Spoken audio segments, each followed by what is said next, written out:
বাড়ি থেকে টপাটপ করে বের হয়ে গেলাম। বের হয়ে কই যেতেছি, সবাই ভিডিওটা না টেনে দেখতে থাকেন। ঘরের মধ্যে কিছু বাজার লাগবে, তাই চলে যেতেছি বাজারের মধ্যে। রাকিব ভাইরে কইলাম মেরে গাড়িটা লই তাড়াতাড়ি আয়, আমি একটু বাজারে যাবো। অসুস্থর কারণে ভিডিও দিতে পারতেছি না, অনেকদিন ধরে দাঁতে ব্যথা আমার। সবাই দোয়া করবেন আমার জন্য, যাতে দাঁতে ব্যথা ভালো হয়ে যায়, তাহলে আবার নতুন করে ভিডিও দেওয়া শুরু করবো।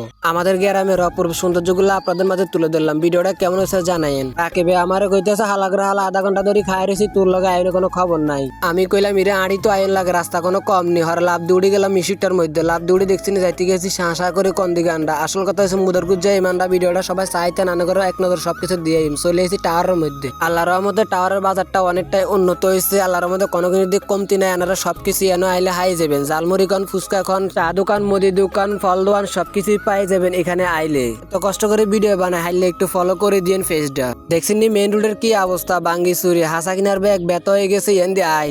আল্লাহর রহমতে নেতার কোনো অভাব নাই, সবাই খালি নিজের ফ্যাট পুরা, খালি রাস্তাঘাট ঠিক করার মতো তারা দেয় না কিছু। যাইছি মুদকপুর বাজারের মধ্যে আয়া দেখছেন নি গাড়ি ঘোড়ার মতো গাড়ি ঘোড়া খায়। হিন্দি দেয় হরন, হিন্দি দেয় হরন, সিএনজি জ্বালা, মিশুকের জ্বালা, হুন্ডার জ্বালা, বাসের জ্বালা, টাকের জ্বালার বাসি না কইেন না। আয়ার কিতা করুম, কোন রকম রাস্তা পার হই মধ্যে দোকানে আইলাম। আইয়া কইলাম যে ভাই আমার জিনিসগুলা দেন। হাতারা তাড়াতাড়ি করে আর জিনিসগুলা দিল। দেওয়ার পর আমি কিতা করলাম, তাড়াতাড়ি মিশুকের মধ্যে লাভ উড়ি গেলাম। উড়ানোর দেখছি নি কইতে কইতে কি জাম লাগে গেছে বাজারটার মধ্যে। উমা আইয়া দেখছি এত মোবাইল টিপ দেয় দমকার বেরাম, তাড়াতাড়ি জাম এটা তাই 12 বেড়া। তো ভিডিওটা এই পর্যন্ত, সবাই ভালো থাকবেন, আল্লাহ হাফেজ।